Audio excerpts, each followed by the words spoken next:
Hoy nos vamos a sumergir en una de las interpretaciones más antiguas y desde luego más misteriosas de los textos bíblicos, una lectura que es capaz de transformar historias que todos conocemos en auténticos mapas secretos del alma. A ver, ¿y si las historias más famosas de la Biblia, las que hemos oído 1000 veces, escondieran un significado secreto? Ojo que esta no es una pregunta moderna. Fue el punto de partida de unos pensadores de hace casi 2000 años, los gnósticos. Para ellos, las escrituras no eran ni de lejos un libro de historia, eran un código espiritual que estaba ahí esperando a ser descifrado. La clave para entender todo esto es una sola palabra, gnosis. Es un término griego que significa conocimiento. Pero cuidado, no hablamos de un conocimiento cualquiera, de algo que se aprende en los libros. Para los gnósticos, la gnosis era un conocimiento secreto, intuitivo, una revelación sobre la verdadera naturaleza de lo divino, del mundo y sobre todo de nuestro propio ser. Un tipo de conocimiento que por sí mismo traía la salvación. Bien, pues vamos a meternos en materia. Y para eso, empecemos por el principio, literalmente, con el libro del Génesis y su famoso relato de la creación, una historia que los gnósticos leyeron de una forma, radicalmente distinta. La historia nos suena a todos, ¿verdad?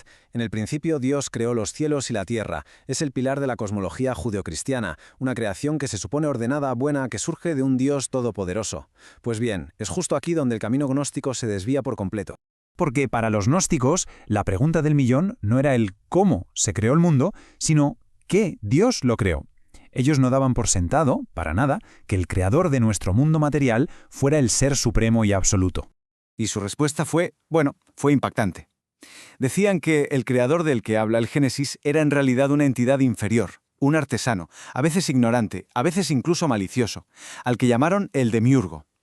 Para ellos, nuestro mundo material era en esencia una especie de prisión o un error, la obra de este Dios menor, y no la creación perfecta del verdadero Dios que permanecía lejano, inalcanzable, incognoscible. Y claro, esta idea, la de un creador imperfecto, lo cambia absolutamente todo. Nos obliga a mirar el jardín del Edén con otros ojos, porque de repente la historia se pone patas arriba. Los que creíamos héroes se convierten en villanos, y los villanos resultan ser los portadores de la luz. Pensemos, por ejemplo, en Eva. Lejos de ser la atentadora a la que trae el pecado al mundo, en muchos textos gnósticos, ella es la verdadera heroína de la historia. Se la ve como la portadora de la chispa divina, un fragmento de la divinidad real, de Sofía, la sabiduría, que ha quedado atrapada en esta creación material del demiurgo. Ella es la que tiene el potencial para el despertar espiritual. Y la serpiente, el villano por excelencia, pues su papel cambia por completo. En esta cita del apócrifo de Juan, que es fascinante, se ve claro. La serpiente no es el diablo, sino un mensajero del Dios verdadero, el Logos de luz. Su objetivo no es tentar, sino liberar el intelecto perfecto, o sea, el espíritu humano, de la ignorancia que le ha impuesto el demiurgo. Lo que ofrece es conocimiento, gnosis, no pecado. Esta reinterpretación se extiende, cómo no, a toda la familia. En el Evangelio de Felipe, por ejemplo, se llega a decir que Caín fue engendrado del adulterio, que era hijo de la serpiente. A ver, no es que esto se deba entender de forma literal, es una alegoría muy profunda. Caín representa la pasión descontrolada y la violencia que nacen de las fuerzas del demiurgo, en un claro contraste con un linaje espiritual mucho más puro. Vale, y si dejamos atrás el Génesis y pasamos a la siguiente gran historia, el Éxodo, vemos cómo se sigue desarrollando esta idea. Si el Génesis es el mito de nuestra caída en una prisión material, el Éxodo se convierte en la guía para escapar de ella. Ya no es un viaje geográfico, sino un viaje interior. Esta comparación es la clave para entenderlo todo. Para los gnósticos, la historia del Éxodo deja de ser sobre un pueblo escapando de un lugar, se transforma en la historia del alma de cada persona escapando de su propia cárcel interior.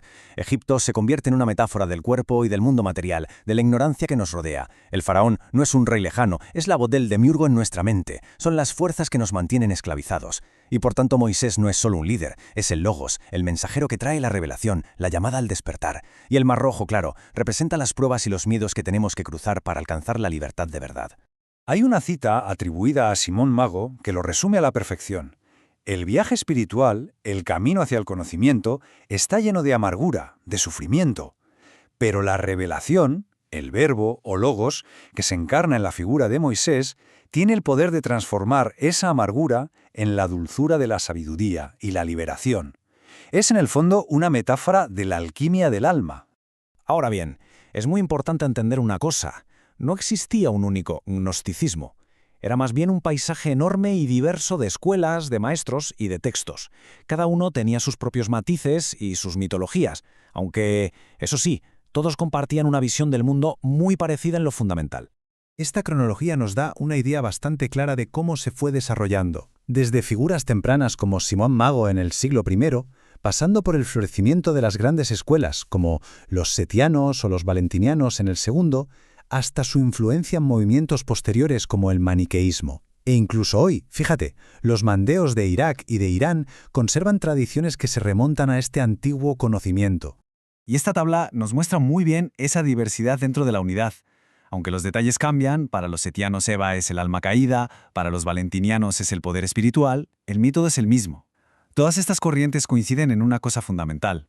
La lectura de las Escrituras tiene que ser sobre todo simbólica. Es un vehículo para una verdad mucho más profunda. El literalismo, si es que lo hay, es solo la cáscara externa para los no iniciados. Entonces, ¿a dónde nos lleva todo esto? El punto crucial es entender el objetivo final de esta reinterpretación tan compleja. No era un simple ejercicio intelectual, ni mucho menos. Para los gnósticos, esta forma de leer era literalmente una cuestión de vida o muerte espiritual. Aquí se podría resumir toda su cosmovisión. Las Escrituras son un mapa espiritual, el mundo material una prisión. El verdadero Dios está más allá de este universo defectuoso. Y la salvación, la única forma de escapar y de volver a la plenitud, no viene de la fe en un dogma, ni de seguir una ley, sino de la gnosis, de ese conocimiento directo, personal, intransferible, que despierta la chispa divina que todos, según ellos, llevamos dentro. Y así, toda la aventura gnóstica nos deja con una pregunta final, una pregunta inquietante que resuena a través de los siglos. Si los textos sagrados son en realidad un código, si las historias que creemos conocer ocultan capas y más capas de significado, ¿qué otras verdades podrían estar aún esperando en silencio a ser descifradas?